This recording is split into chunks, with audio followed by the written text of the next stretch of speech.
Good evening, everyone. I call this City Council meeting to order. We have two folks for the open forum, so we will start with that. The first person is Susan Rosenberg. Would you please come up, state your name and address? Good evening, and thank you. My name is Susan Rosenberg, 6633 Thomas Avenue South, and tonight I'm representing the League of Women Voters. And this Saturday is our candidates forum. It's this Saturday, September 27th.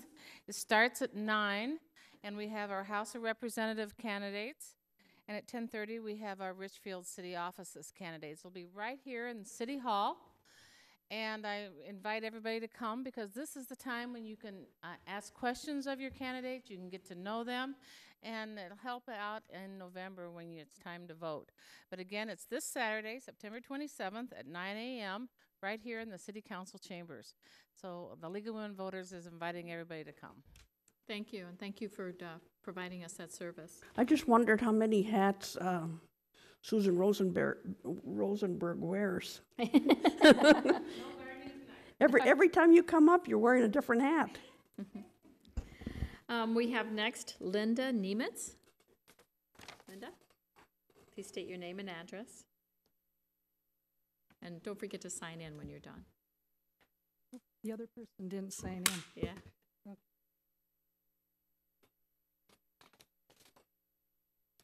My name is Linda Nemitz. I live at 7638 Thomas, and I'm here for the road repair project, and I know that they are replacing electric telephone poles for the bike trail.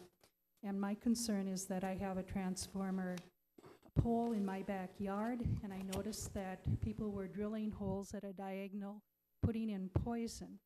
And when I went to try to find out what it was, because my pole's in really bad shape, they didn't know, and they said it's poisonous 50 feet for food. I could not touch it, to look at it. They were using rubber gloves. So I call hazardous waste because they put in 3 of these cylinders, big as my thumb, 6 inches long, and my neighbor has a trampoline where young children are playing right next to the pole. There's cats and dogs in my neighborhood, and I want to know what the poison is and what the toxic effects are, and I also want to know what's going to happen to this decrepit pole. And I didn't, they're taking down poles for a bike trail. Maybe they should be looking at poles that need replacement. Thank you. Can I just ask the staff would try to follow up with her and with her concerns and find out what is really going on over with her polls and such? Okay. I have her contact information here. I'll pass it back. Thank you very much. Thank you for coming. At this time, I'd ask everyone to please stand and join us in the Pledge of Allegiance.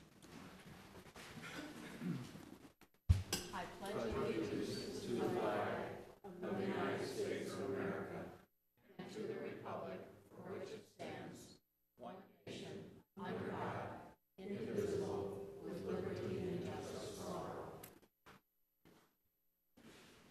Thank you.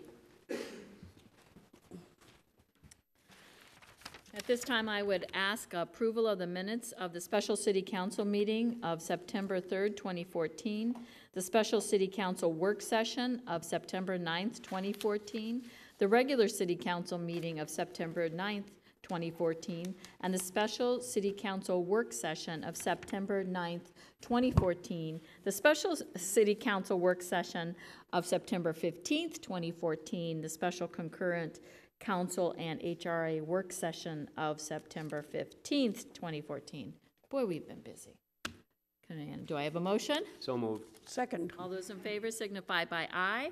Aye. Opposed? Motion carries. We have some presentations. We first have a presentation regarding the Richfield Tribute of the Arts.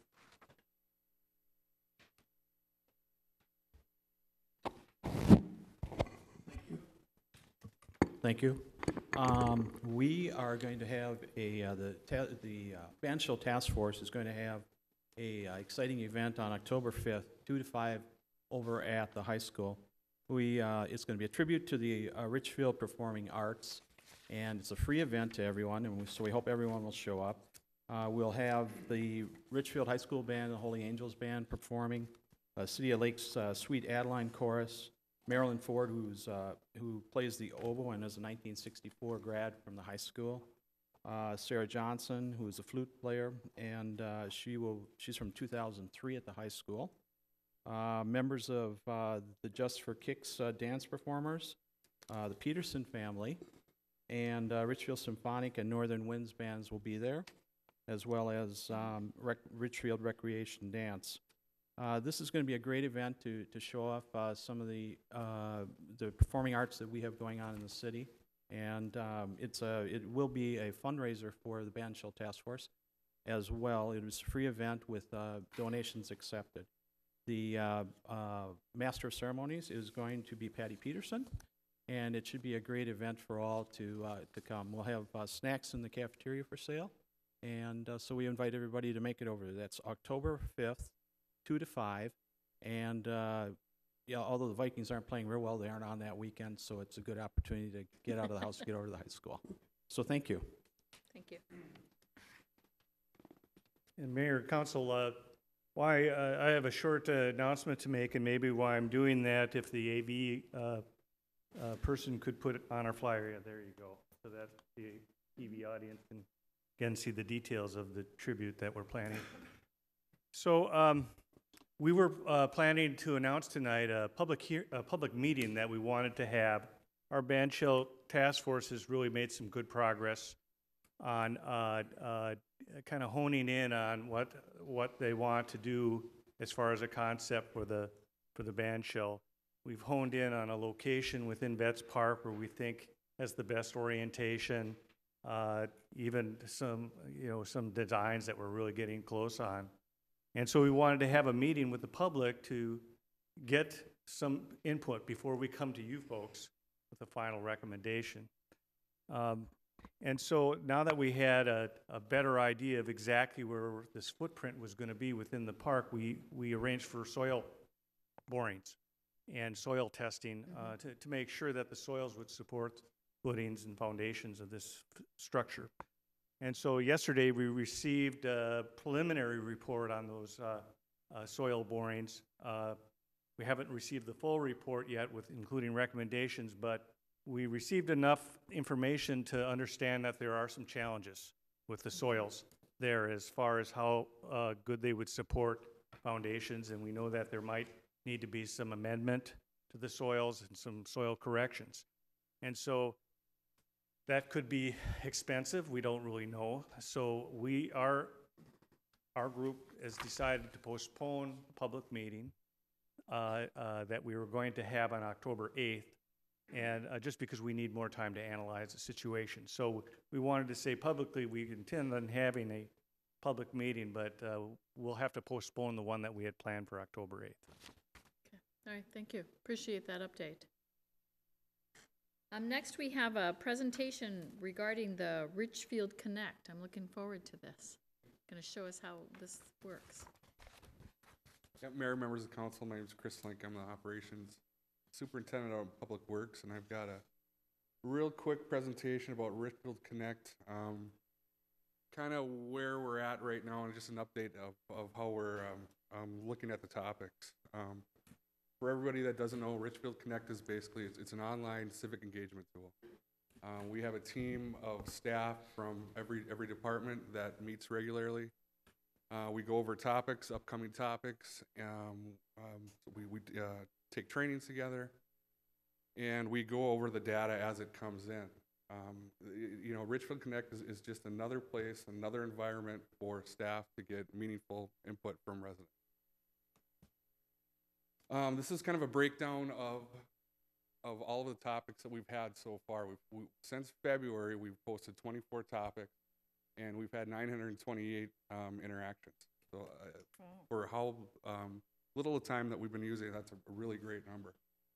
And there's breakdowns of male, female, and age groups also, and of course, 90% of everybody's from Richfield that is commenting. The topics, of the 24 topics that we put out so far, they kind of break out into these areas. There's service delivery, visual appearance, wanted amenities, online open houses and specific group discussions. For service delivery, the snowplow feedback question was the first one we did, and we got 80 responses, and that was great. And that triggered discussion on the staff level. These are just kind of quick highlights of some of the topics we've had. The specific group discussions, a newer one that we've used it for. The Visual Quality Guidelines Committee used that to have discussions in between meetings, and they were able to add pictures and come up and share kind of design elements that they'd like for the new reconstruction project. This is what we do after a topic is closed. Whoever submitted the topic kind of goes through and breaks down the information. This is a quick pie graph. This is a property maintenance concern. Visual appearance with Richfield. The thing about this that kind of triggers my mind, I didn't put this topic up. I did pay attention to it. A large amount of the responses had to do with garbage and weeds. And when you looked at the comments specifically, it was about garbage at bus stop. That triggers my mind that there's a policy discussion that needs to be had with council with the reconstruction projects and what we're going to do with bus stop. And this is the snowplow operations breakdown. This one we did really well. The comments that came back with good and poor had to do more with snowbirds, places that we've missed, and wanting their neighbors to be tagged and towed. So, as staff, we've used various sites to promote Richfield Connect, Farmers Market, Penn Fest, social media, Unite to Unite. And to sign up for this, you can visit city website at cityrichfield.org. And we do have magnets, and there's some outside if everybody want to leave, want to grab one. It has instructions how to sign up also. And you can monitor it. And we You can see what's comments, because I know I'm on it. You are I can on see it. what other comments are there, and I actually had my own comments. You are not anonymous on this, so and we do You're look right. at your comments, and so if they're inappropriate, they won't be kept up there. Mm-hmm. I think this is a really unique tool, and I do think it's going to develop policy. I think it's really cool. Yep. It's very neat to see It's that just, this is working again, so it's well. another venue for us to get information. It's not meant to replace an open house, but it can add to an open house. Yeah, and people who can't get out there can at least leave another more immediate comment than just writing an email. Mm-hmm. This is great. Okay. Thank you. Thank you. Moving on to council discussion, one of the first things that's on council discussion is the rescheduling of the November 11th, 2014 regular city council meeting, because that's a Veterans Day holiday. We have some other duties right along there too. We have to certify the election results by a timely manner, so we need to be looking at that, and maybe we could move that to the same dates. And City Manager, what are your suggestions? Thank you, Madam Mayor, members of the City Council. Yeah, as you just indicated, you've got two responsibilities. You've got to move a council meeting because of state law. You can't hold it on a federal election day. You also have a responsibility to canvass the local election, and it's got to be done within 5 days of the election. The last day that you could do that would be November the 10th.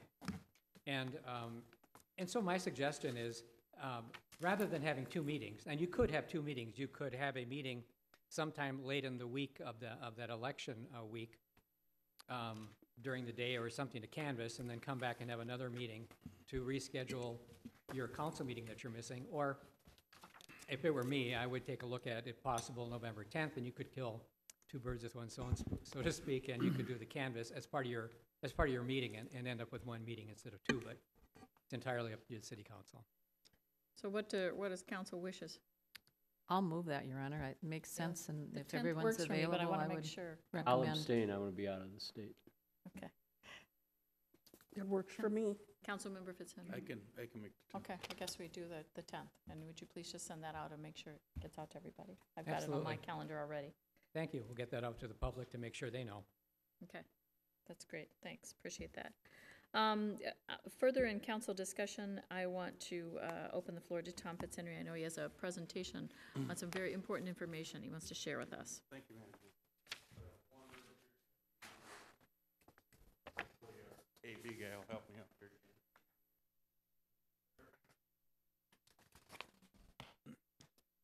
What I'm really going to talk about is we had our Noise Oversight Committee meeting, and this is what the thing looks like double-sided. 2 hours of great information, and I'm not going to share all of it with you, but I'm going to go over the basics. We had some discussion about airport issues lately, and so I specifically asked the people there to come up with information on what's really happening at the airport so we could put that to rest. If you look at the slide that's up there now, it's talking about airport operations. If you look, we have the line on top that shows what the airport operations were in 2013. Look at the 2014 operations, you'll see they're down. In July, they were down about 2,550 flights. August, 3,241. And so what we're seeing is operations go down, and I'm going to explain that in a second. It could be kind of cited, thinking, okay, there's not as many planes going up because there's not as many passengers, when in reality, if you look at it, there's more passengers in 2014 than there were in 2013. What the results of this really is the airlines are doing what they call upgauging. They used to fly a lot of regional jets, which were noisy and low, and they're moving to larger planes, so they're stuffing more people on bigger planes, and therefore they're cutting down the operations they have to have because they're actually filling those planes. May I comment? Stuffing is the appropriate word. They have shortened the distance between the seats. They've narrowed the aisles. I mean, And they are cleaning less frequently. Yeah. yes. So the next one, it's really just showing what the regional air carriers are now showing their use, and as these lines pinch closer together on these, that really shows you that they're loading the flights the way they should. And we had a person from Delta planner come, which I'll talk about in a minute, explaining how Delta is a little bit different than maybe Northwest was and how they plan their flights. But it really shows that as these lines pinch together, they're putting the right aircraft for the right flights.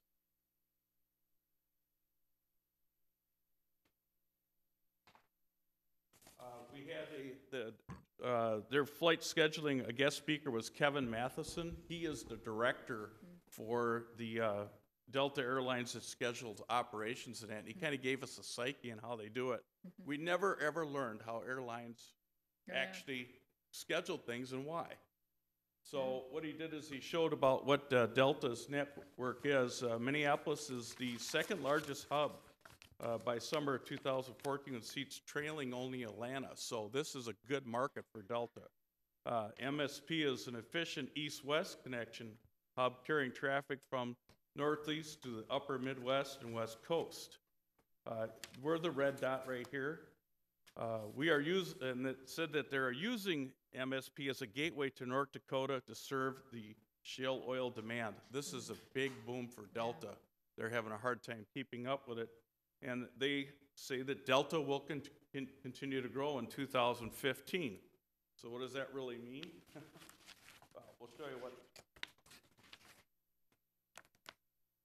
MSPs kind of depends on a mix of local and connecting flights. The most important one down here is you look at 34% of the flights that Delta has are for local passengers. 66% are really connecting flights, people coming through our city. Okay, a hub depends on a healthy mix of local and connecting passengers. Local passengers are those that originate or terminate in the city or the hub to describe what they're doing, because later on you'll see their psyche for this.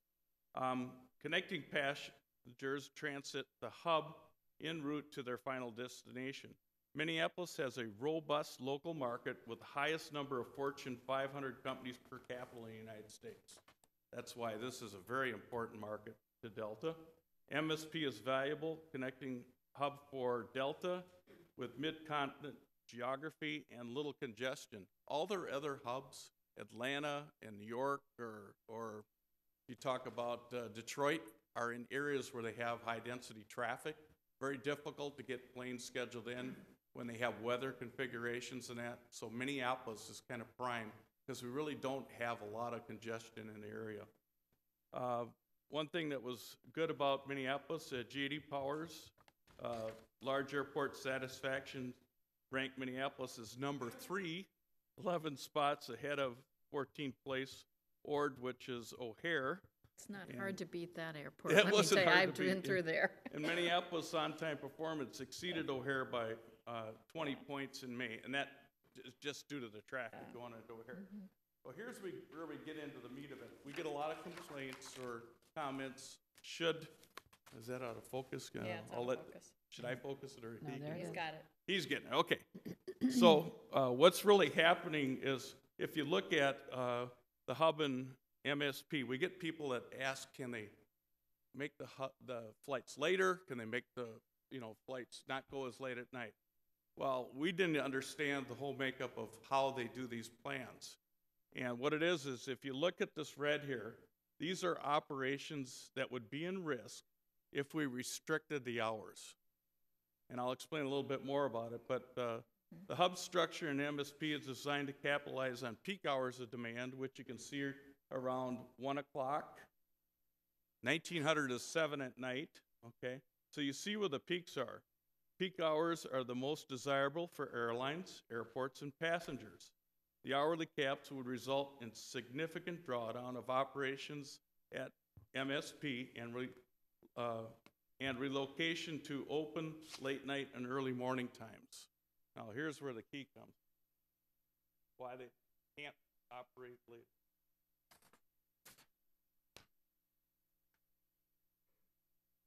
Look at that, folks. If you look, we have planes that arrive early in the morning from, let's say, the West Coast. They call them the overnight flights. And the key is a lot of them have to be here by 7 o'clock. And what Delta kind of explained to us is there's about a 3-hour window that the arriving planes and the connecting planes have to kind of jive to make everything work. And so if you delay, let's say, the 5 o'clock arrivals, they actually start affecting all the way into the 8 o'clock departures because the people can't get on the right plane. So if you look at the whole mix here, if they delay anything, you're going to see the red is affected where they're going to delay it. The yellow shows what flights or how many flights are going to be affected by the different, not having the planes come in early. And we didn't really understand that. Everybody said, well, why can't they come at 8 o'clock or 9 o'clock? It's all about the connections and how they plan these flights. If you got questions, you can go ahead. So the basic thing about the effect is when people call and say, well, can't they delay the flights and that? They can't because that's in their plan to make it work. If they did delay the flights, they end up messing up the whole thing, and there's more than one airline here, and they connect to other airlines too. So they do need the early, and most likely you're not going to have a hard time in the morning because they're arrivals. It's the late night departures that might upset people, especially when they're running after 10 o'clock at night. So most of the early stuff will be arrivals. It's going to be a lower noise impact. You're still going to hear them and see them, but they're not the jets trying to take off to get out of here. One other thing we did is we talked about what they call the Category X comments, and it's basically we're trying to get the PBN or RNAV figured out, and we're trying to make it a little easier for the FAA to sort out what we're doing. So we made a comment on the what they call FAA Cat X2, and that the NOC supported the need for the FAA to involve airport operators and communities early on in the PBN development. What we saw was the backlash that FAA didn't get out to the communities. The word RNAV scared the heck out of everybody because they don't know what it is. If they would explain it just like a GPS in your car, now we're going to keep the planes where they should be at the right place. Also, in circumstances where concerns or opposition are presented, the FAA must participate in the discussion with the local community and leaders to establish community expectations related to outreach and efforts. In other words, get the FAA out into the communities so they can be the spokesperson, the expert, tell our communities what's going on. And then the removal of this consideration of extraordinary circumstances. It's kind of a flaw and it's not addressed in what we call the net noise reduction method. What we're looking at in the net noise reduction method is per aircraft, not just overall. You know, how could we make this aircraft be quieter by maybe having them climb faster, slower, you know, items like that. So we were looking at that, and this extraordinary circumstances is really based on, okay, they can have exceptions because of the type aircraft and that they got, and we don't want that in there. And the FAA should return to the U.S. Congress and seek clarification on the legislative intent and consider providing a process that evaluates community noise impact and concerns effectively. And we did take a vote as to not, it was unanimous that we sent forward. That was nice. Okay, here's a couple items. Again, I'm just pulling excerpts out. Seasonal effects. A lot of people don't understand that there's seasonal effects on aircraft, not just you know, where they're going, but weather. And so they brought up these couple things. There's a strong correlation between passenger demand and operations. We have areas of high demand, and when we do the charts, you see in the summer, everybody's traveling and that. So you would have the high demand in July and August, and it would decline in September. In 2014 year-to-date, the trend is toward fewer aircraft operations than in 2013. Now, wind direction and speed are probably the biggest factor that affects Richfield, because if we have the wind out of the northwest, 30 left is the runway that impacts us, and that's the one that we're going to hear more complaints about. Plus air traffic are important considerations in senior variances of runways or utilization for aircraft arrivals and departures. That's really telling you is that the traffic demand, if there's no wind, they may choose certain flows at certain times of the day because they get more airport traffic out of there or in there, depending on which way they go. Here's an interesting fact. Aircraft departures have an average lower altitude at 2.5 miles out of 439 feet less, and at 5 miles out, 627 feet left from MSP during warm weather. Yeah. It's based When the on the window's open. performance of the aircraft. They cannot climb as fast in the hot, humid weather. So we do hear more complaints in the summer. They are lower. It's absolutely true. We cannot lie about that. Your windows are open, you're going to hear them more. And here's kind of the total operations. I won't go through this a lot, but you see your peaks are in July and August. This kind of shows the trend. We are actually the purple line, and we're trending below all other years right now. Now, I got a kind of a trivia question. I'm not sure you could answer it. When do you think in MSP we have a unique situation, the highest surge of aircraft flights are? And I'll give you a hint, it's not Thanksgiving, where everybody thought it was. It's coming up soon, MEA. Oh, yeah. Delta was just fascinated by doing trends and trying to figure out why all of a sudden we get this big surge, and they finally went, it's MEA weekend, or MEA week. And so they have more traveling during that period. I'll get to the meat of it. I'm going to skip a couple graphs, but here's the annual departure of all runways, which is probably a concern to Richfield citizens. And if you look at 30 left, that's the one that affects us the most. If you look, by far, that's the one most utilized. And it's, you know, we've talked to MAC, we've talked to the FAA. You can't change wind, you can't change weather. And if the wind is strong in that direction, that is the longest runway that goes to the northwest. That would be the one we would like to send the planes down to Crosstown. And that's why we're looking for RNAV to solve our issue with that one.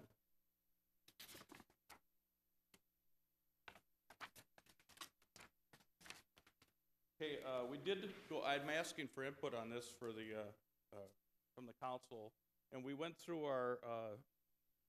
our plan for 2015, and these are the items that the NOC will address. We're looking for 2014 actual noise contours and First Amendment mitigation program eligibility candidates. Basically what's happened is this is all running out. They're not going to be working on any more houses than that. And we just want to see what the contours are and who is mitigated so we can actually see where it's going and how successful that was.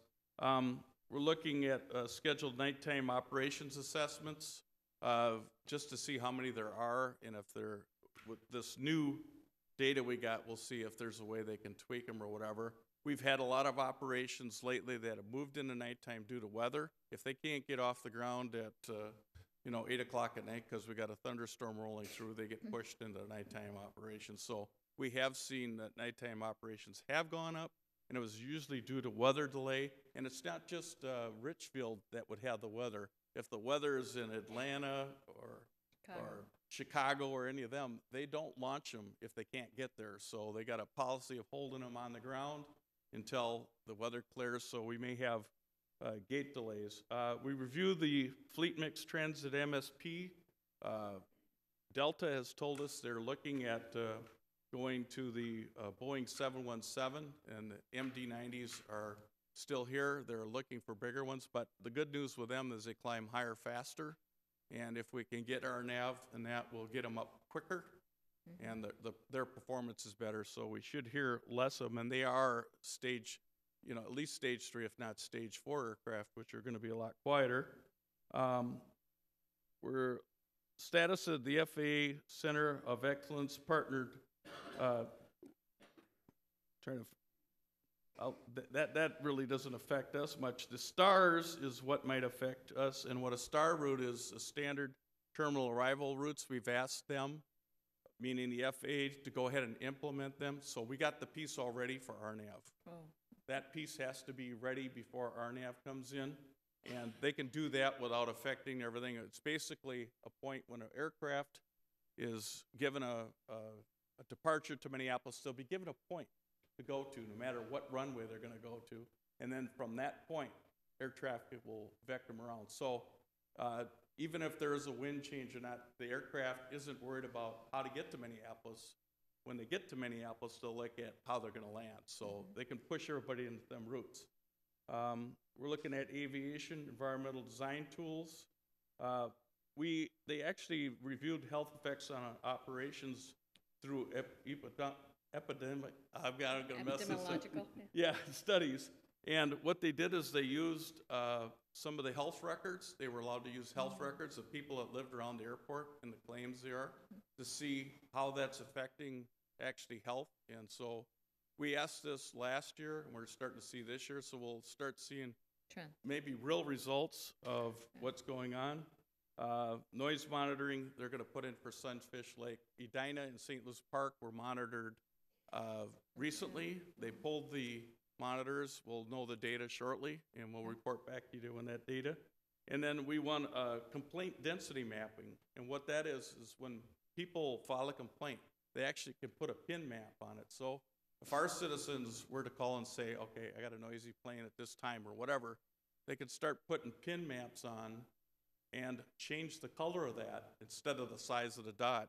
So we'll be able to tell how intense the complaints are in one neighborhood, so we can figure out maybe what's happening and then look at the trends and see, okay, are the planes really flying over there, or what's the weather?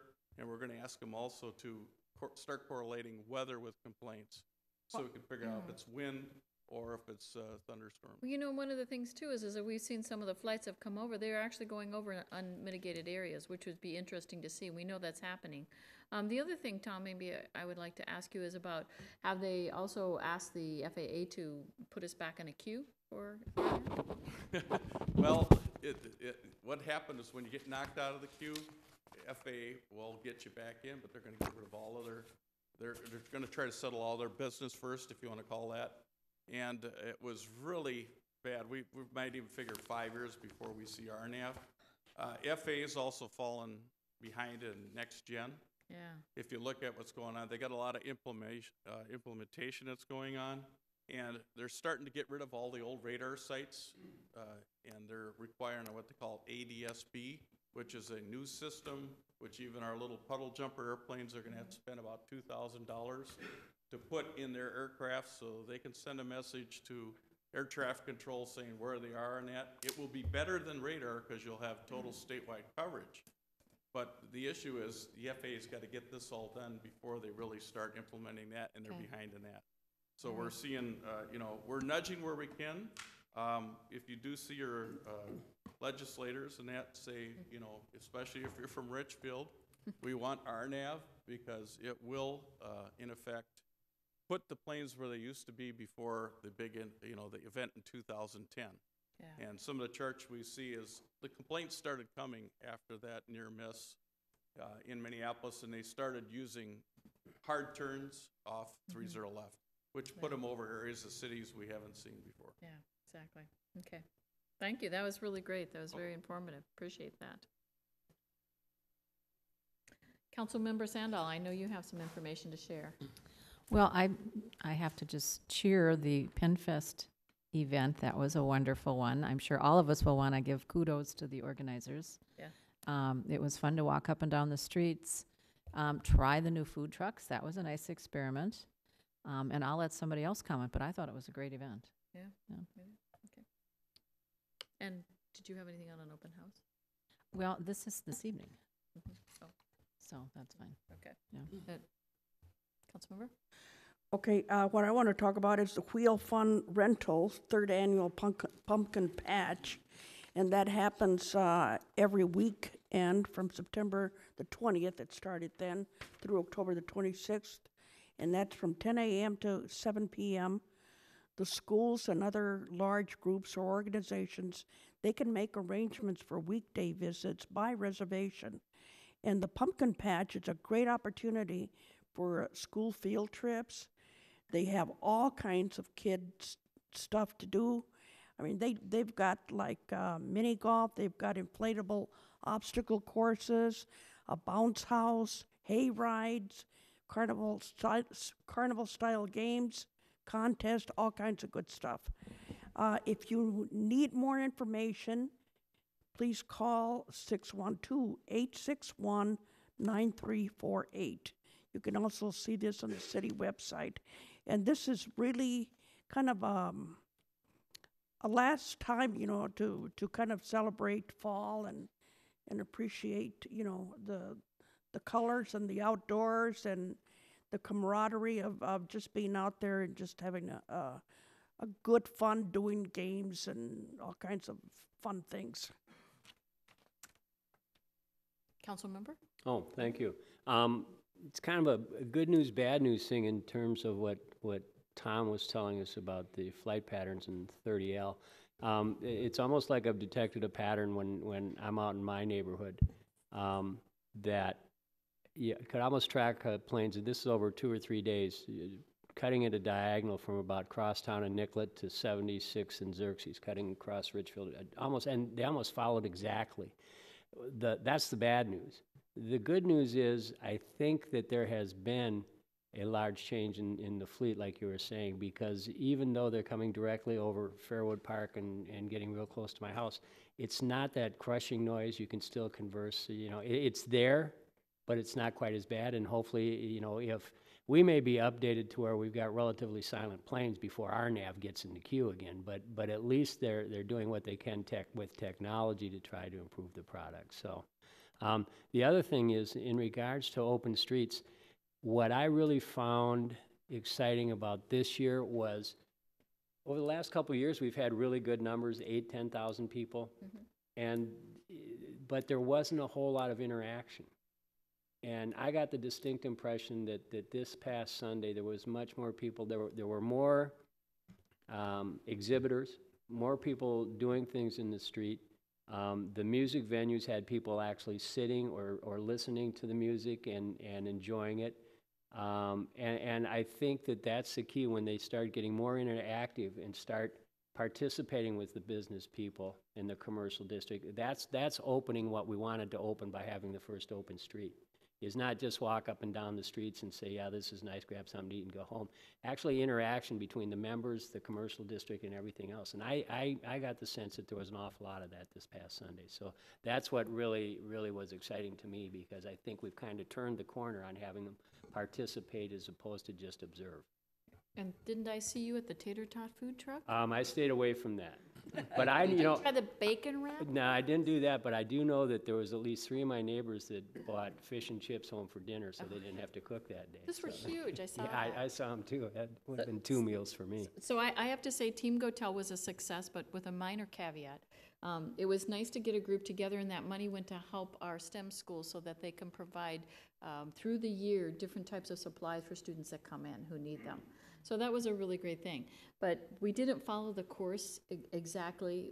They made a last-minute switch, my team did, and we all ended very successfully at the root beer floats.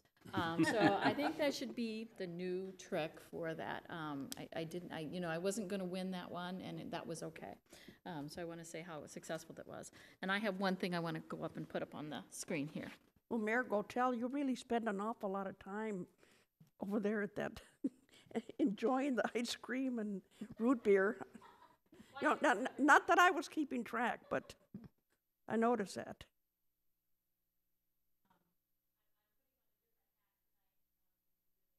Just a bit.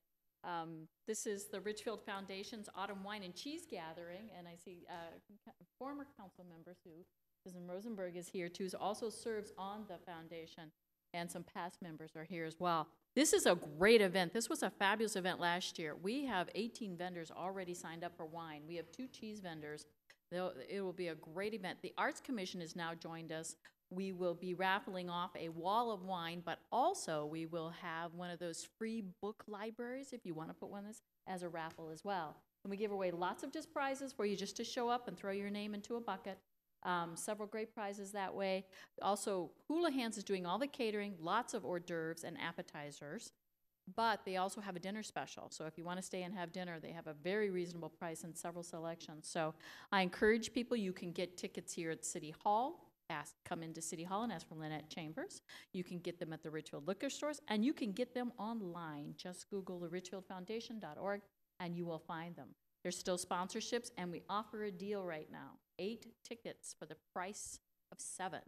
So if you want to come to this event and you can get neighbors or friends to come, we'll sell you one of those packs. So thank you very much. I'd appreciate to see, I'll see a lot of you there. I know I saw a lot of you last year, so I appreciate everybody's attendance and support.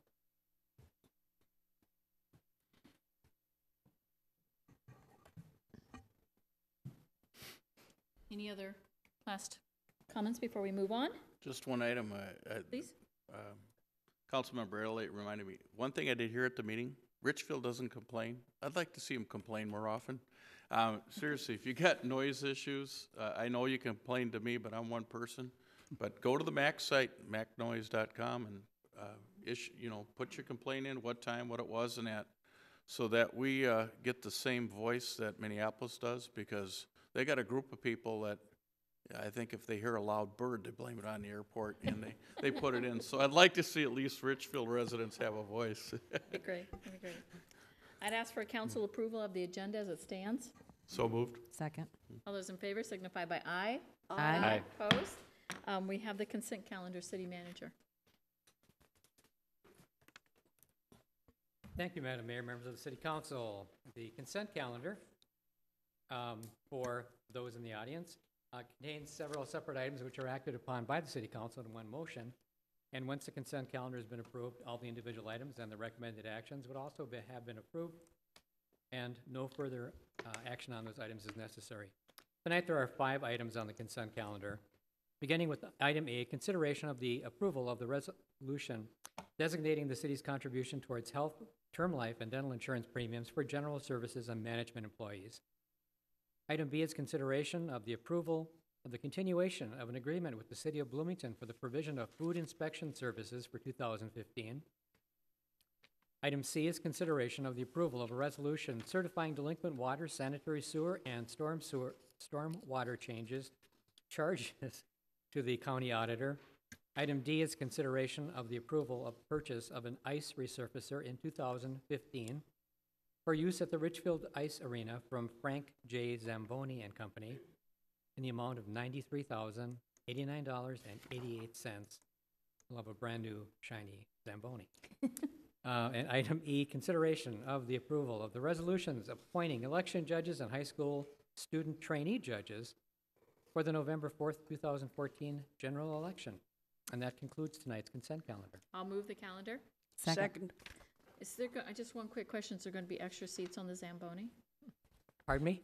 Extra seats so we can ride on the Zamboni? You know, I don't really know, but I've been trying to do that for a while, but yeah, he's not giving me that positive look. Sounds like a workman's comp issue to me. It does sound like They a do it workers' at the comp. Wild. I just kind of fun. Sounds like a great idea. I bet the kids would love it. All those in favor signify by aye. Aye. Opposed? Motion carries.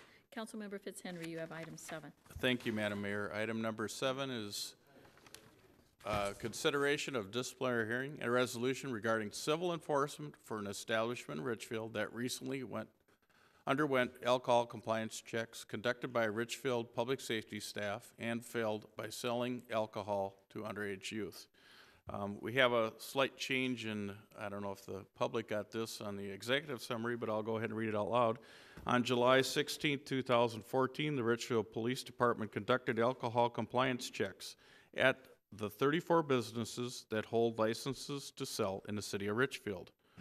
One of the 34 businesses that were checked sold alcohol to an underage person. The business that sold the alcohol to an underage person is Richfield US, located at 6744 Penn Avenue South. This is the first offense for US, and they are required to appear before the council. Now, having said that, I'd like to, at this time, read a letter. Mr. Olson, who cannot make it tonight, he is in St. Cloud, requested that we read the letter in lieu of his appearance. He asked that Betsy Osborne read this, but I'm doing it for her. Thank you. So I'll read it as he wrote it. He's requesting Betsy Osborne read this tonight at the meeting, as he is unable to make it at this time. I understand that one of my employees did sell alcohol to a minor with an officer in the store and so witnessed. Also, after talking to Betsy about this in length, I admit that the employee, I don't know if we want to read the employee's name, did in fact sell alcohol to a minor. I've talked it over with Director Henthorne. I think I'll let him speak for himself, but that he's confident that without his appearance, this is admission of guilt. Madam Mayor and council members, he could not be here, as Council Member Fitzhenry stated, and with the email that was given to us, I feel confident that that is an admission of guilt. Have they met with you yet, or? No, they have not. We will do that once the council decides. Okay. I guess I would still open up in case there are anybody else would want to make comment to it. So I request that we open up the hearing in case anybody else has Sure. comment. Anybody would like to come forward and comment on this issue? Seeing none, I'll make a motion to close. Second. All those in favor signify by aye. Aye. Aye. Motion carried. And then I'll read what the recommendation is, that we suspend the license to sell alcohol for 5 consecutive days, that we levy a fine against the establishment in the amount of $1,000 and require a meeting with the acting public safety director to present an individual establishment plan to ensure eliminating any future actions of this kind, and requiring a manager to attend an alcohol compliance and sales awareness presentation conducted by a private firm approved by public safety, with all costs to be paid by the establishment. Second. Any comments? All those in favor signify by aye. Aye. Aye. Opposed? Motion carries. Thank you. Councilmember Garcia. Okay, this is another public hearing for the consideration of the issuance of a new on-sale wine license with prorated fee for Last Call Operating Company doing business as Champs Americana, located at the Richfield Ice Arena. On August the 8th of this year, the city received the application material for a new on-sale wine license for Last Call Operating Company doing business as Champs. This is for a second location at the Ice Arena and is in conjunction with the Minnesota Magicians junior hockey team season.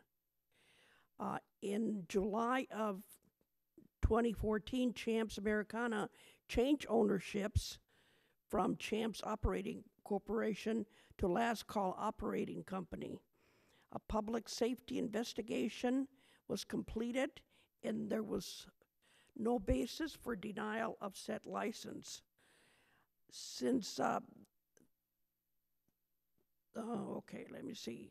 The previous Champs had only a 3.2 malt liquor license for the ice arena because state legislation would not allow the serving of wine and strong beer.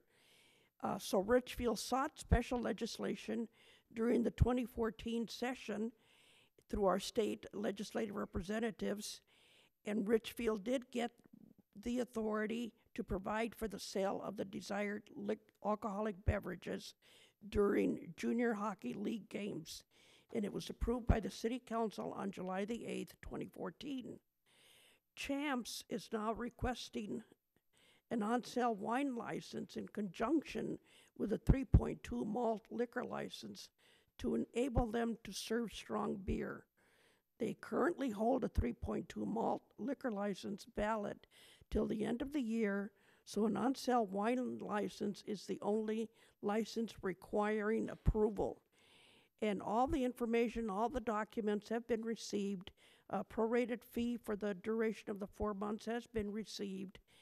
And there's no reason, according to Public Safety and Acting Director Henthorn, to deny the license. So I will, this is a public hearing. So if anyone wants to come up and speak on the issue. The public hearing is open. Would anyone like to come forward at all? Is the owner here? Would you like to at least say some nice, kind words, please, or the manager, please? We'd like to hear from that, too. Promote your business. Don't be shameless.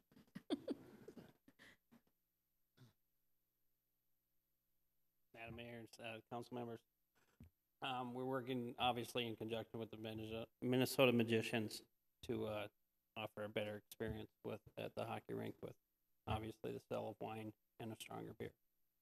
So, Appreciate it. I like the Minnesota Magicians. yes, Well, we hope it's productive for you and As well. lucrative. it's fun. Mhm. Fun, and it promotes Richfield, it's good. And they're gonna have a good season this year. They're in first place right now. I know. Good. Starting out strong. Yes. Terrific, thanks.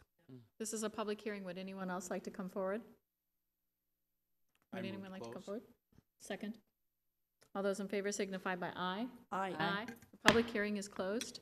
So then my motion is to approve the issuance of a new on-sale wine license with a prorated fee for Last Call Operating Company doing business as Champs Americana, located at the Richfield Ice Arena. A second. Mhm. All those in favor signify by aye. Aye. Oppose? Motion carries. We move on to the next item. Councilmember Sandal. Thank you, Your Honor. This will also be a public hearing regarding our 5-year street reconstruction plan. And the city has authorized under Minnesota statutes to prepare a 5-year plan for street reconstruction and to issue general obligation bonds to finance the cost of the reconstruction. And staff has done the planning, and we're looking at a proposed resolution for up to $15 million in street reconstruction bond funding. And I see Kirsten is here to maybe give us a little more information. The projects include 69th Street, residential mill and overlay, Portland Avenue, 76th Street West, and 66th Street. And the plan also identifies projects to follow, which include 66th Street Central and 65th Street Central, and Nicollet Avenue. The proposed plan includes replacement of city's underground utilities, storm sewer and water when the road is reconstructed. And staff is going to give us a presentation to show us in detail. Thank you, Madam Mayor, council members. Just wanted to quickly kind of reiterate what Councilmember Sandal was just saying and put a map to the list. The plan, the 5-year street reconstruction plan, is required in order to utilize the street reconstruction bonding that is also proposed as part of the resolution tonight after the public hearing. What is included in the plan are the projects you listed: Portland Avenue scheduled for next year, 66th Street, basically from 16th to just west of Washburn. Full reconstruct of the underground utilities, as you mentioned, that would start in 2016. Same time, 76th Street West, that portion just west of Penn, would also, obviously that road is in need of reconstruction. And then 69th Street is also scheduled for next year, and that's underground utilities as well. That is part of the plan. Those are the first 4 projects. There's 6 projects in total, excuse me. And that would be a bond sold. That's what's proposed in the resolution, bond sold next year. That would be then a 20-year bond with the increase, and I'll go over that. Then the blue projects I have listed here is Nicollet Avenue scheduled further out, and then 65th Street Central scheduled further out. That is not included in the financial part. It's included in the plan because we are looking to reconstruct those roads. But the bonding, that is preliminary approval tonight. Just because a resolution gets approved tonight doesn't mean we're selling bonds tomorrow. There will still be approvals to come for that. There was a postcard that went out citywide. Everybody should have gotten this, explaining the project you just went over. And on the back side, it also talks about, this is what I want to talk about next, is the bond and the financing. So what we're talking about tonight is approving a 5-year plan that would have about $77.8 million in improvements citywide. The financing piece that's part of the resolution for consideration tonight is for the 55.7. Those are for the next 2 years. We'd sell 2 different bonds. And you can see the bond sales would be a total of, well, it'd be $15 million in proceeds because there's fees that go along with that, but 14.25 of that goes towards the improvements.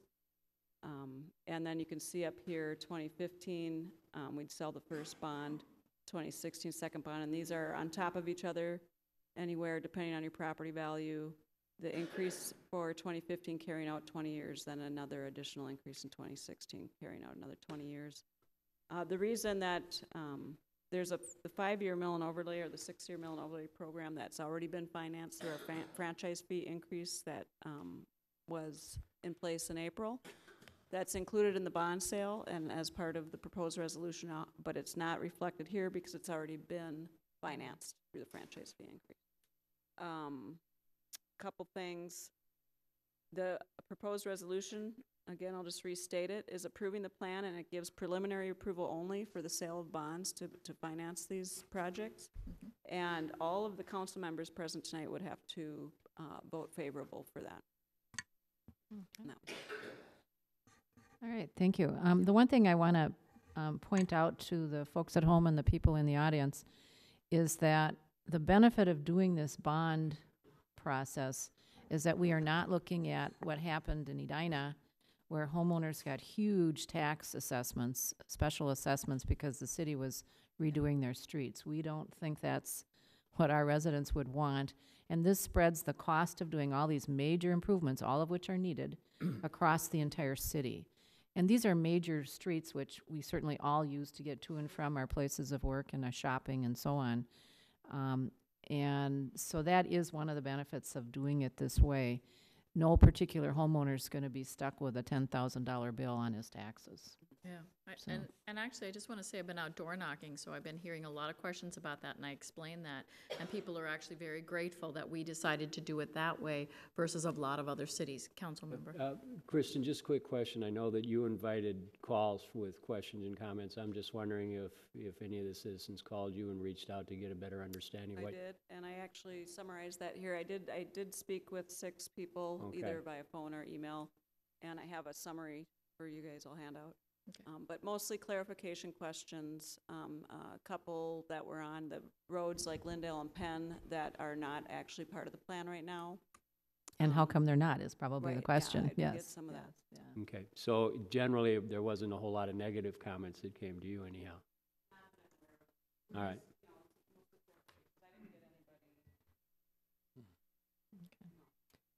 So this is a public hearing. If people would like to come up and comment or ask questions or raise concerns, you're welcome. This is a public hearing. Please come forward.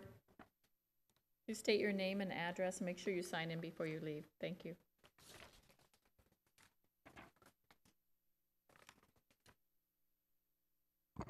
Hello, thank you. Good evening. I am one of those who contacted Kristen, and she was very kind to get back to me promptly. Heidi Guy Bohr, 6915 Wentworth.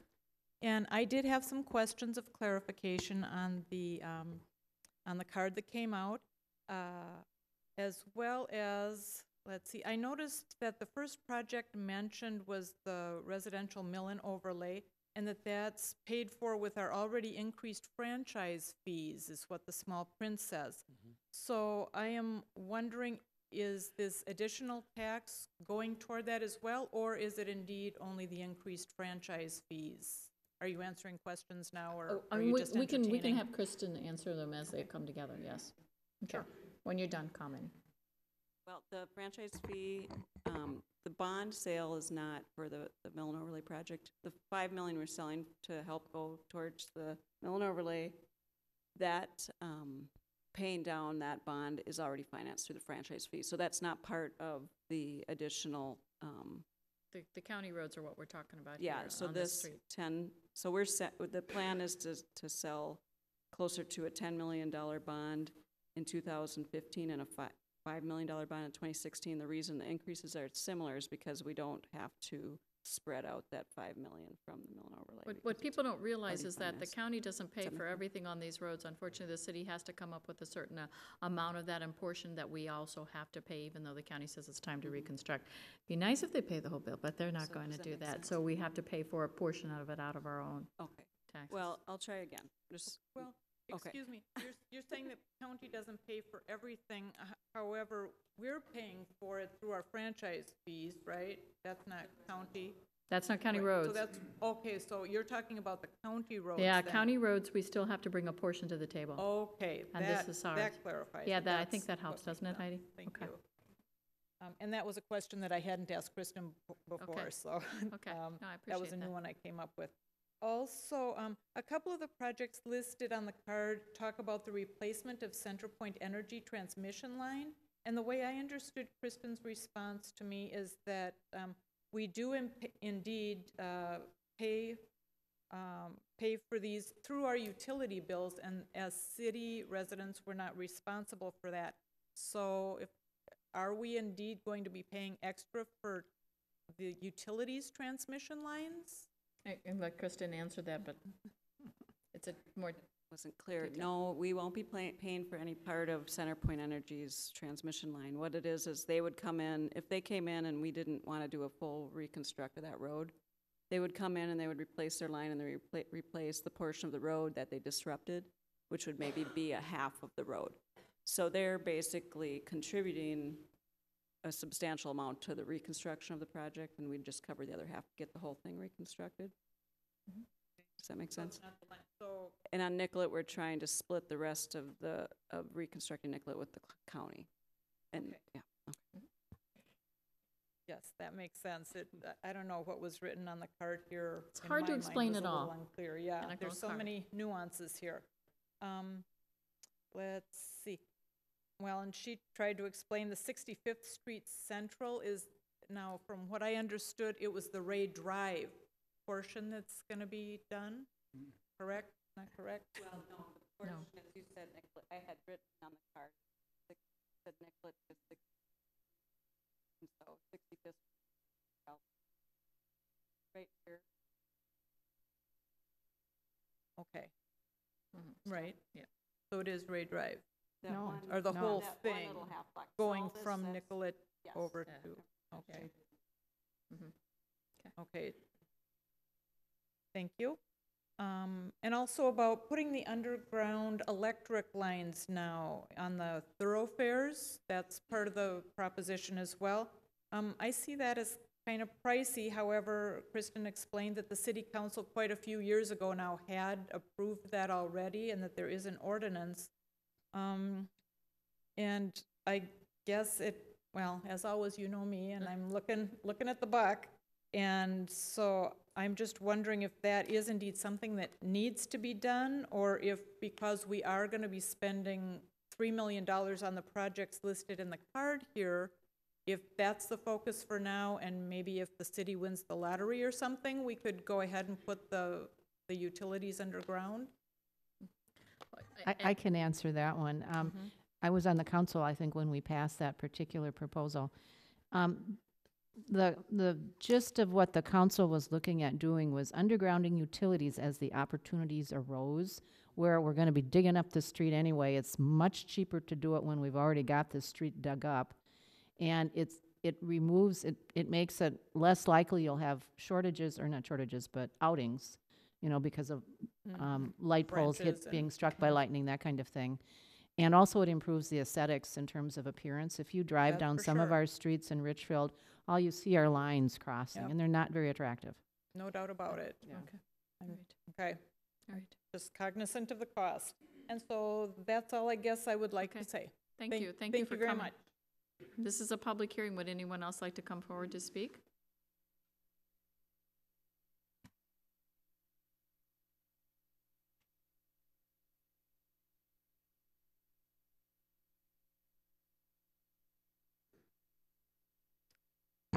Hi, Council. My name is Catherine Quam, and I live at 2605 West 66th Street. I guess I'm unclear what the proposed bond sales are for. This is relating to our 66th Street reconstruction, correct? Some of it. And is that the case? And if so, I don't understand how we can pass a resolution for bond sales when that hasn't been figured out yet, what we're gonna do with 66th Street. It's still, we have an open house in 2 days to discuss that. So either I'm not understanding it right, or could you clarify how if these bonds are going for that project? I can have staff address it. Yes, these, portion of the funding for the 66th Street project would come from the bonding. And the bonding is kind of a planning, this document is a planning document as well as a financial outlook document. So even like 76th Street, we haven't even started talking to the residents on 76th Street.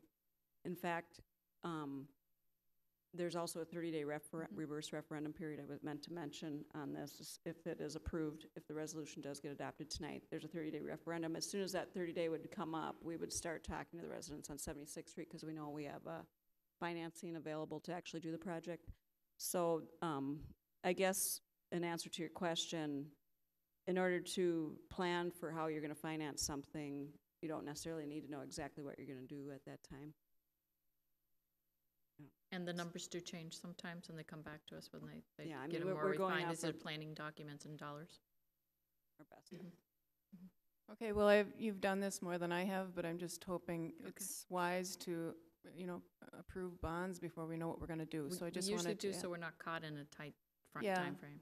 Okay, thank you. Okay, thank you for coming. Madam Mayor, can I just, Please.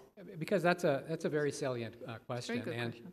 And there's always, there's always the difference of looking at when you're putting together a planning document to say, this is the kind of project we're gonna do. This may be the scope of the project. This may be the amount of funding that we need to do it, and these are the sources that we would look at getting the funding from. And so, general public, you should know that. You should know that one of the sources that we would look at getting it from would be the bonding. But it's really important to separate the fact that the actual authority to do the bonding is something else that would come back to the city council in a very specific action by the city council. And again, these are our best guess estimates of what we would use for bonding. We'll know better when the time comes, but I will guarantee by that time we'll have a much better sense of what's going to be done, because there will be a planning process, as you indicated. And again, when it comes back to the city council, that's when the council will actually take action to approve bonds. So we're approving a plan. You're really not approving per se bonding. And I think it's very important for us to be talking about this at this time, because if there are concerns or something like this, and we're not going to, the city council didn't want to move forward with this would be the time to have that further discussion right now before we got too far down the road and we didn't have financing for something that's already started and the county's digging up roads. Absolutely. Anyone else would like to come forward? This is a public hearing, please. Maxine Jeffries, 6600 Logan. And I'm really pleased with the overlay to some extent, because as long as the 18-wheelers from Aldi and the city buses stay in the proper spaces, it's all nice and smooth now. But when they hit the wrong manhole or they go into the runoff, which are deeper now than ever. And so I am having more shock waves to my house when they hit these spots than ever. And I'm wondering, is that how it is? Can we only ask the county that? Are they going to somehow reduce the impact of when your wheels are dropping off into these spaces? Okay, that's a good question. Mr. Eastling, maybe Yes. you. Yeah, I can comment on it. First of all, I should say that the overlay that's out there today is something that the county did instead of just patching potholes. Right. They came and put that overlay, and they're hoping to get the street to last 2 years until the reconstruction comes. And so, actually, it was a fairly extensive fix that they put in there that did a fair job for now, anyway, to smooth things out. What you're talking about won't be corrected until we reconstruct the road. There is some real foundation problems there. That street's moving around. Yes. And unfortunately, some of those kind of vibration things are going to continue. Okay. It's good to know that. I'm sorry we can't do more sooner. Yeah, thank you. Yeah. This is a public hearing. Would anyone else like to come forward? These are all good questions and comments.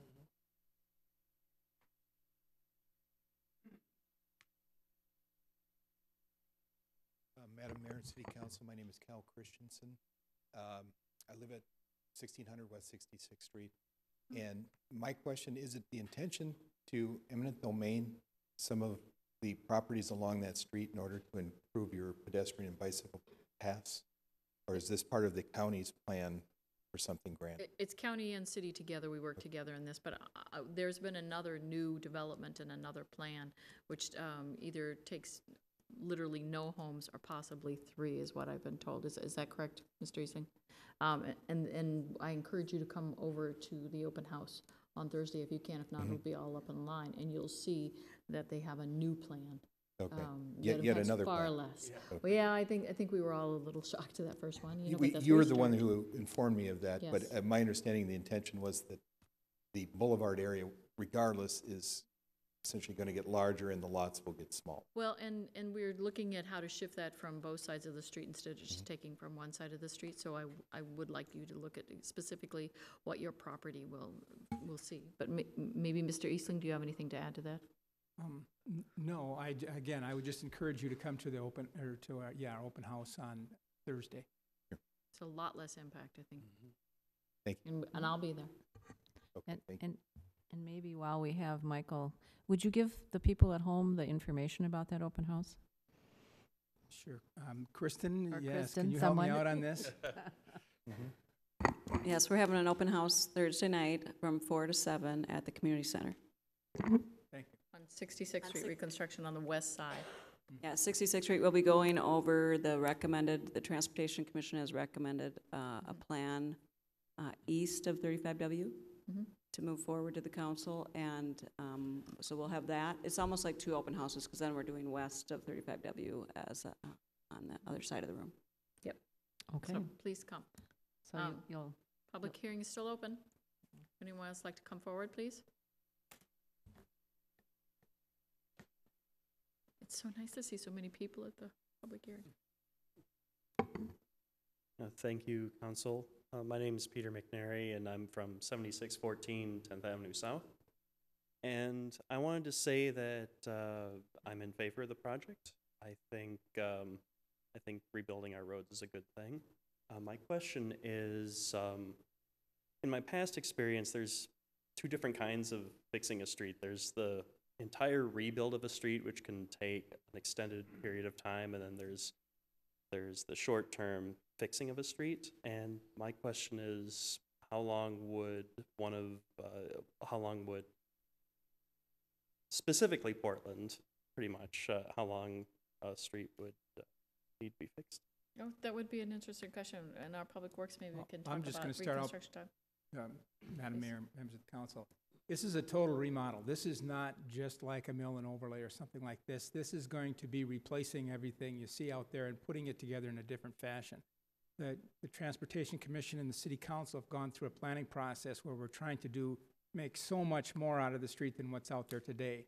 And we're gonna accomplish that on Portland by having 3 lanes and having some green space on the edges, and have sidewalks, have a place for bikes, have some medians in the middle of the street, so when you cross the street, you don't feel like you're crossing this sea of pavement. You'll have refuges in the middle, so it's a very different look and feel to the street. And the timing of it will depend a lot on the contractor that we get. We're going to outline some things that have to be done. For example, we have to get access to our city hall, to our police and fire, and there's some details there. But, and maybe Kristen, you can comment more on the scheduling, but I don't think we've worked out the details of that scheduling just yet. Yeah. Mm-hmm. Yeah. Well, it's kind of close, so. Yeah.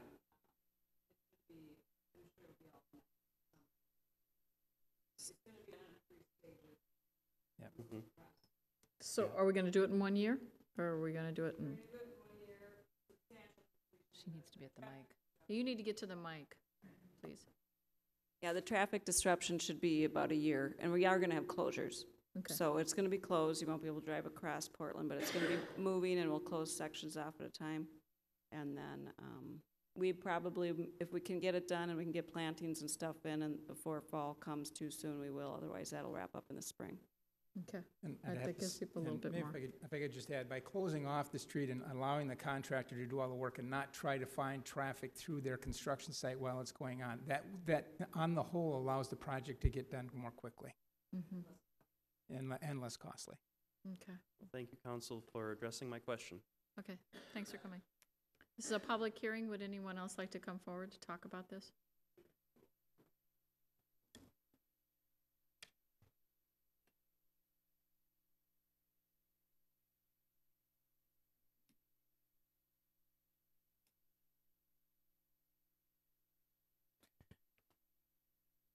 My name is Luther Hansen. I live at 7625 Garfield Avenue South. I've talked with a number of seniors, and seniors that I've talked with are all in favor of the program. However, they want the city council to realize they've been here for 20, 30, 40, and some 50 years and have been paying taxes throughout the time. They said for us now to be getting anywhere from 1070 to 3501 for 20 years, not very fair. Why not have a wheelage tax? If you go up to 35W and 76th Street and stand there and count the cars that are coming off of that street, you'd be amazed. Go down to 494 and Lyndale Avenue and count the cars that come off there. These are the workers. How about the trucks that are on their street? There's every week, there's several side dump trucks that are going all the way over to Bloomington.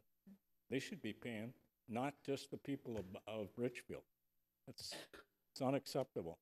Okay. Thank you. Thank you.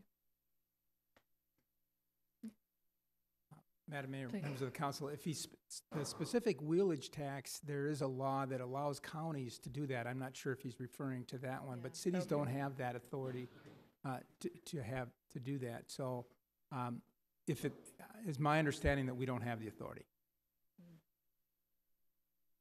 This is a public hearing. Would others like to come forward?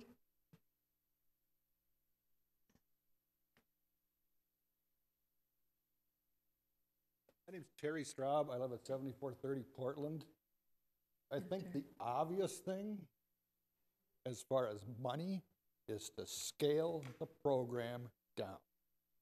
We don't need 6-foot boulevards. We don't need 8-foot paths that run 10 blocks in the street. It's just too much. Rebuild the road. That absolutely needs to be rebuilt.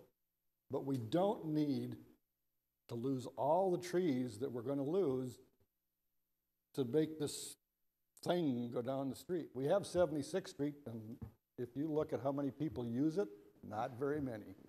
This is Minnesota. The bike population is small, and it's going to get a lot smaller. And I think we wouldn't need all these millions of dollars if you just fix what we have, do what you need to do, but we don't need to run another big street down the middle. I just think that's our biggest problem. Way too much money for little benefit to most of the people. Okay. That's all I have. Thank you. Thank you. So, public hearing, would others like to come forward to speak on this?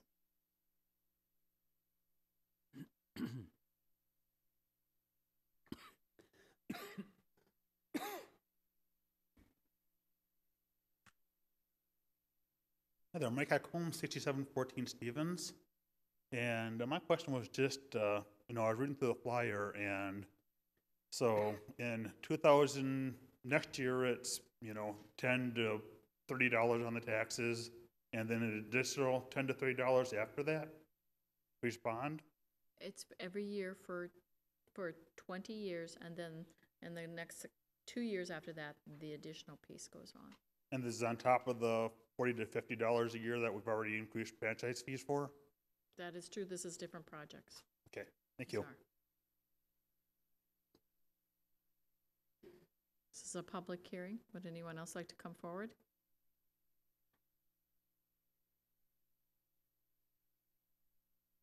I'll move to close the public hearing. Second. All those in favor signify by aye. Aye. Aye. Opposed? Motion carries. Just to address a couple of comments that were here, I know I've had just some preliminary conversations with Public Works, and we'd met today, and we talked about the whole thing of the impact of maybe a six foot sidewalk, and maybe in some places in Richfield, when we look at redeveloping all these other cities, maybe 6 foot doesn't quite fit in, and maybe we have to be more cognizant of what's going on in neighborhoods and with people's, and how much we're taking of yards, and why couldn't we make it 2 foot less or whatever. And so we're having those conversations are happening. So it's nice that you bring this up, because I think we've seen that with parking, we've seen that with so many things as being a fully developed first-ring suburb, that we can't always get everything we want. It's probably not practical, and it's not really maybe the best thing that we could be doing for our residents. The other thing is, I know a lot of people think that this is very expensive. It is. Roads are very expensive. It's been about 50, 60 years since we fixed these roads. And we have to fix them, or they really are going to crumble. And these are hard decisions that we make either. And we have put this off because of the bad economy, and now it's coming around, and we have to do something before we end up in a lot worse situation and replacing full road beds in our own city streets, which would be millions and millions of dollars. So I know this is impactful. It's impactful to all of us here. And we're doing the best we can with the dollars we have. So I appreciate your understanding and seeing that. Council? I guess my comment would be that after many numbers of years and complaints from residents about the county roads, people don't necessarily know that Nicollet is a county road. It seems like a Richfield road. But in fact, many of the roads that we are working on through the use of these bonds are county roads, and the county has kind of ignored us for many, many years.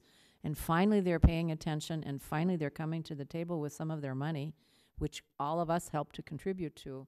So now is the time, I would say, that we need to go forward and complete the projects. We will have to pay some of the money, but the county is going to be paying even more of it. So the best, it's governments working together to get the project done. So I think that's our money good. coming back. Yeah. That's our money coming back, our taxes. Madam Mayor. But please. I also like to add, if you look, Minneapolis and some of the other cities that are having blown up water mains and that, ours aren't that much better than Minneapolis. And this is going to give us a chance to open up that street and take a peek at what we got for infrastructure and fix it before it costs us a lot of money, because we just washed millions of gallons, down into the sewers and took all our infrastructure underneath. So we planned well to make sure that we're not just doing one project, we're getting it all done at once, so we shouldn't have to open up them streets again. So. And if I can, the other thing we are trying to coordinate with the utility companies is to get all of the work done at one time, so that they don't come back and piecemeal it as they're currently doing down Lyndale Avenue, as they did it down Nicollet Avenue last year. because they tear up our streets and our sidewalks, and it looks awful, and leave big holes that are patched. So hopefully, we will coordinate that with the utility companies as well, so that it's going to be dug up and it's going to be messy, but when it's done, it'll be nice. And we won't have to come back in the near future. And I would appreciate it if Mr. Eastling would tell us a little bit about, because I really respect the work that Public Works has done over the years to keep our streets. Many cities do not have streets that have lasted as long as ours have. In terms of our depth of how deep the surface goes, and tell them what a good job you guys have done. Well, before my time, on our residential streets, the decision was made to put 5 inches of blacktop on the residential streets and not put a thinner layer of blacktop, excuse me, with gravel underneath. What this is allowing us to do is to take off that top 2 inches, leaving that bottom 3 inches of blacktop that for some reason is in really good shape after, since the 70s, so after, in the 40-year range, and we're able to just replace the top 2 inches. So I think that's what you're referring to. So our residential streets are, with the 2 inches that we're going to be putting on over the next 6 years, should be back into really good shape. So, and when we say sweet streets, they will be. That'll be good. Living through it. Okay. Any other comments? All right, then I will move that we adopt the attached resolution, which adopts a 5-year street reconstruction plan and authorizing issuance of street reconstruction bonds to finance the 2015 and 2016 reconstruction projects. Second. Any other discussion, comments? All those in favor signify by aye. Aye. Opposed? Motion carries. I want to thank so many of you for coming tonight to comment on this, too. I think we'll have a better process because of that. And next is item 10.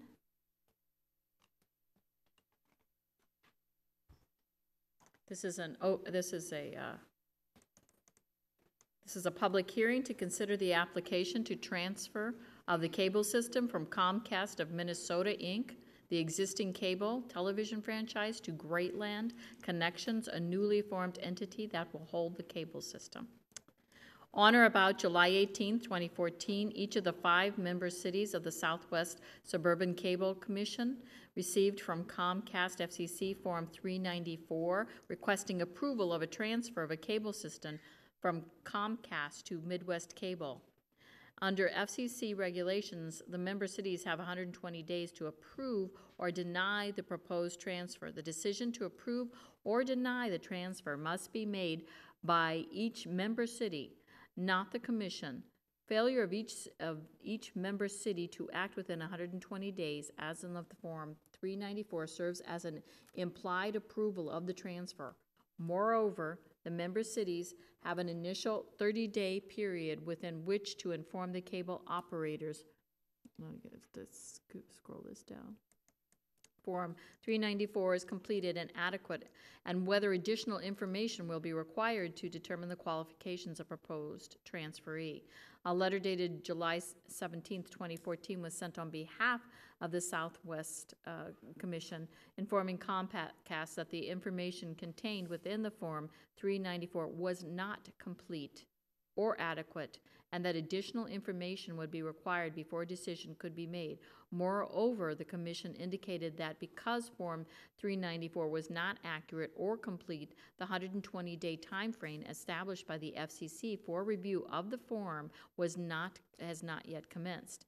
In subsequent correspondence, it's mutually agreed by Comcast that the time period for the Commission and ultimately the member cities to respond to the requested transfer would be extended to December 15, 2014. Moreover, the name proposed transferee was changed from Midwest Cable, Inc. to Spin Company and again to Greatland Connections. Sounds like a Target Corporation company. At this point, we are challenged by the fact that we still do not know in the entirety all the actual what will be running the cable system if the transactions are ultimately closed.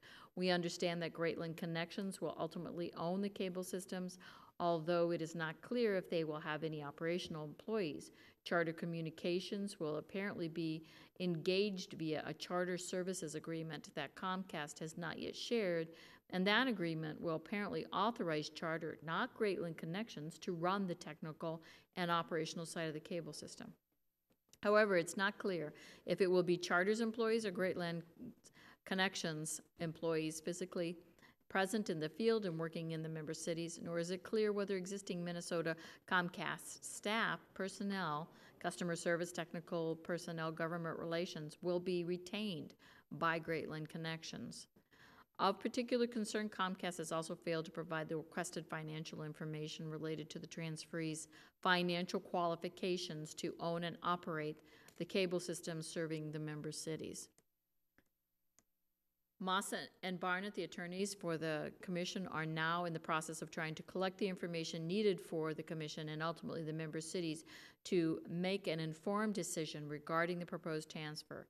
It is unlikely that such information will be available for consideration by the commission until they meet in October 22nd. Once a recommendation on the proposed transfer has been made by the commission, it will be passed on to each member city along with all related information so that each respective member city of the commission can close their respective public hearing and take action on the proposed transfer request.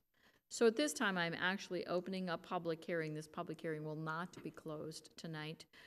So the motion is to open a public hearing, to take testimony and continue public hearing regarding the proposed transfer of the control of the cable television franchise for the Comcast Cable Communications, LLC, to Greatland Connections until complete information concerning this proposed transfer is available to the City Council for consideration. The public hearing is open. Would someone like to testify? Any testimony? City Manager, would you like to speak? Yes, thank you, Madam Mayor, members of the City Council. I realize that this is a rather, for those folks in the audience, this is a rather strange process in that we're opening up a public hearing and really have no information. And the reason there, and I have been a part of the Southwest Cable Commission for, well over 30 years. I've been through every transfer of ownership that's ever happened with the cable system since they were initiated in Richfield in the early 1980s. I can tell you this is the most awkward one I've ever seen or been a part of. And I will tell you that we will get information about the transfer, the request to transfer, and that information will get out to folks before we close the public hearing. And the public hearing probably is not going to be closed till sometime, I'm going to guess, probably November. We'll get information out to people. The fact of the matter is, it's very complicated in this country when it comes to cable television. It's far too complicated for me to even sit here and try to explain in 10 or 15 minutes, but the genesis of it is that you had Comcast that acquired another large cable company, and by federal law, you can only have so many subscribers in the country. And so they looked around the country and said, geez, we've got to divest ourselves of X amount of subscribers. And they looked at their geography and where could we do that where we have kind of a cluster of subscribers that we could divest ourselves of and therefore allow the Federal Communications Commission to allow this transfer to go forward on a federal level. And they looked at the Twin Cities and said, oh my gosh, the Twin Cities of Minnesota fit just perfectly. So if we divested ourselves of these people and got them off to another company, then this could go through. And that's true, and that's how on the federal process, that's how it goes forward. In any event, the federal government will will probably be acting no later than the end of the first quarter of 2015 to either sanction or to agree to pass this or not. I suspect, unless something really came up that I can't think of now, that they probably would. But it's important that in the meantime, cities that are affected have had their opportunity to take a look at what is going to be the impact on all of our folks. What's interesting and is better for Richfield and a lot of other cities is that we just went through a franchise renewal with Comcast that was a couple of years ago. And we put a lot of time into it. In fact, I was one of the people who sat on the negotiations for months on behalf of Southwest Cable Commission, put together, I thought, a really good agreement. And I think that's going to help Richfield going forward because there is a contract in place. There are some cities right now that don't have, they have an agreement that's going to expire at the end of this year, or is in the process of expiring. I would not want to be in their position. It's going to be a lot more difficult. So, again, stay tuned. We will get information out to folks, and I know cable TV is important to people. It's important to me. Without cable TV, I don't know what I would do at night, really. I'd probably just go to sleep at 6 o'clock or something, but that's about it. Okay. Councilmember Elliott? If I may, City Manager, I'm just really curious. A public hearing was deemed necessary. And is that just purely a timing or a procedural issue? Because, Yeah. I mean, we really, and I mean, if I'm going to shoot anybody, it's Midwest Spin Company, Greatland, for God's sake, that actually, they can't even put their stuff together. They were going to call it Spinco. Spinco. Yeah. Yeah, we had no choice but to do this public. So this was a procedural Oh, necessity. yeah, had to do it. Okay. Yes. Yeah. Even though there's no information and there's no due diligence that can be done because we don't know what they're doing. Precisely. Yes. Interesting. Yeah, that's why I thought I'd take this item. So the public hearing is open. It'll remain open. And if you want to comment at a later time, you will have opportunity once you have information to be able to come up and comment, so. Unless you wish So to how do we comment on the close the hear- ridiculousness how do of the we close process. Yes, well, yes. We keep it open. Yeah, we just keep it open. There's no there's no motion. Nope, we don't close it, so we move to the Alright. next item. All right. It remains open. We still have to make the motion to keep it open, though? I wouldn't think so. No, we don't have to make a motion to keep it No, open. it's just- We just open it and leave it open. Unless you can continue it to, well, when Don't even need to do that, do we? city Just leave it attorney open. comes back, maybe she can, I don't know what the exact wording is, but you can continue it to some date in the future. I don't think We you don't have to even have name a a date, date. so we don't need to. Just leave it open until we can Yeah. get the Yeah. details. So, Here we go. She's coming. yep. I'm going to say there's Yeah. moving on to a more item with more clarity, I guess, for lack of a better, Yeah. but not always necessarily so, even though this is a serious thing. Anyhow, this is an item for council consideration regarding a resolution and first reading of an ordinance establishing a 6-month moratorium on the consideration of medical marijuana distribution facilities. Minnesota State Legislature recently approved the Medical Cannabis Therapeutic Research Act of 2014. This act allows for the manufacturing and distribution of medical marijuana and calls for approved manufacturers to secure distribution facility sites that are distributed throughout the state. The city has received at least 2 inquiries about potential distribution facilities in Richfield. Richfield's current codes do not address permitting or zoning requirements for medical marijuana distributors. Given the unique characteristics of this case, city staff is recommending adoption of a 6-month moratorium on consideration of distribution facilities so that this issue can be properly studied and, if determined necessary, city ordinances can be amended. During the moratorium period, applications for any approvals related to medical marijuana distribution facilities shall not be accepted. In terms of policy considerations, the state law allows cities to adopt interim ordinances for the purposes of protecting the planning process and the health, safety, and welfare of its citizens. The Richfield City Attorney agrees that the adoption of a moratorium ordinance related to medical marijuana distribution facilities would be appropriate while the city studies this new use. With that being said, at this time, I would move to approve the attached resolution and conduct a first reading of an ordinance establishing a 6-month moratorium on consideration of medical marijuana distribution facilities. Schedule a public hearing and second reading of the attached ordinance for October 15th, 2014. October 14th. October 14th. 2014. I'll second. Discussion? Well, I wanted to ask is, Okay, I'm sorry. I'll get you next. Councilmember Fitzhenry. Well, I don't know if you can divulge who the 2 people were that wanted to distribute it and how they wanted to distribute it. My understanding of the law was going to be in a form where it's in a liquid form, and it would make sense to me, why can't the pharmacies do it? Because aren't they going to have prescriptions for it?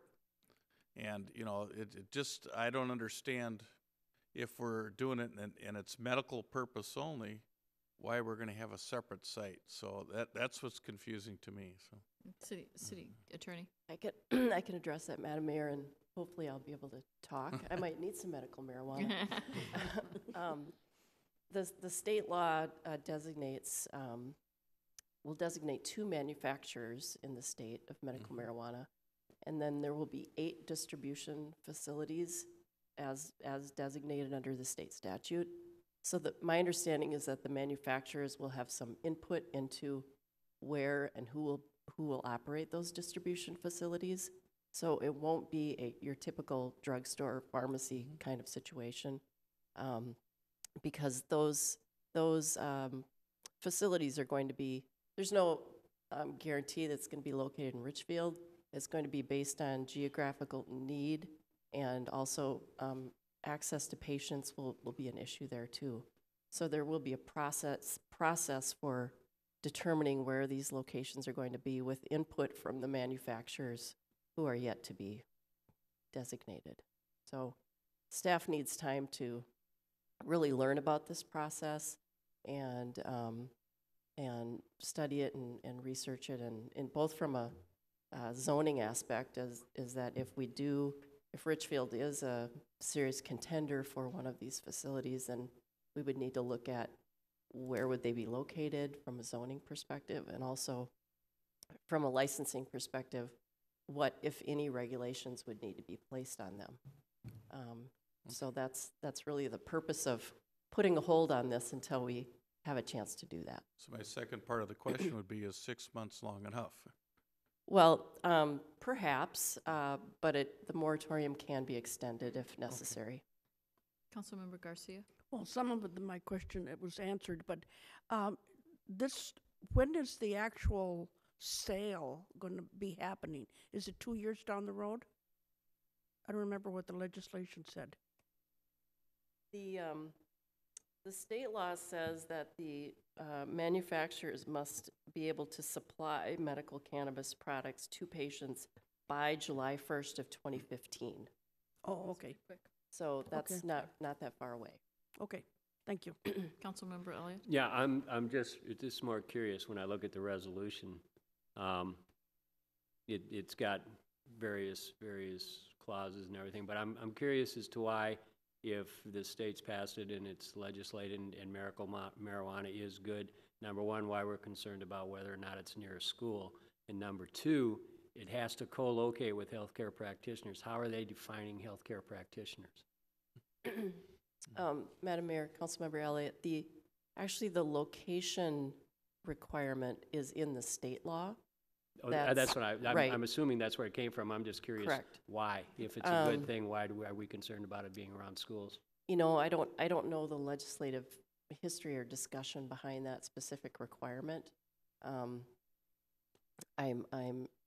assuming that just the proximity of having that kind of a substance near a school building is something that the legislators saw fit to deal with. Okay, and I'm assuming, I can look myself, but I'm just wondering if you know how they're defining healthcare practitioners. You know, I don't off the top of my head. I've looked at the bill, I've read through it. I don't recall My the guess specific is there's going to be definition of a that. few holistic practitioners There applying. could be. Well, and that's the 6 months to try to figure some of this out. Correct. It's so new. Right. I mean, I think that's good. Okay, any other discussion?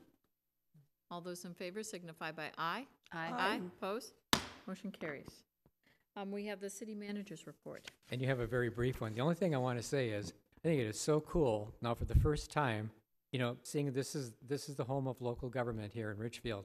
There are at least one, sometimes two bald eagles that Yeah. are roosting on our radio tower, kind of nest up there. I saw So it's them pretty. flying. It is so cool to look out the window and see a bald eagle sitting above our city hall. It is. It's the way it was meant to be. Can you see them from your office? Absolutely. Yeah, they fly, I saw them flying up on Portland. Yeah. Yeah. Probably looking for squirrels. Claims and payroll? Let's hope.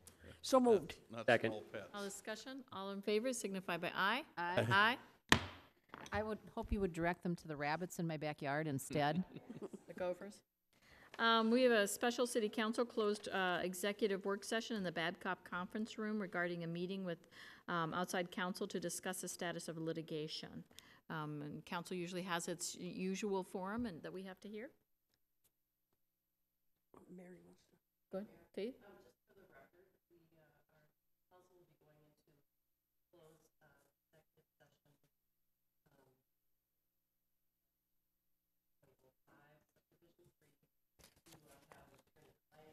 Discussion about pending litigation. And the name of that litigation is Greg Peterson, Supany Dean, Brian Rogie, and Jeff Hatzenbeller versus the City of Richfield. And that is a case currently pending in Hennepin County District Court. Okay. So we will reconvene the regular city council meeting at the end of the special city council. You are welcome to stay, but you don't have to. And we will be back in here after we've had that meeting. So, thank you.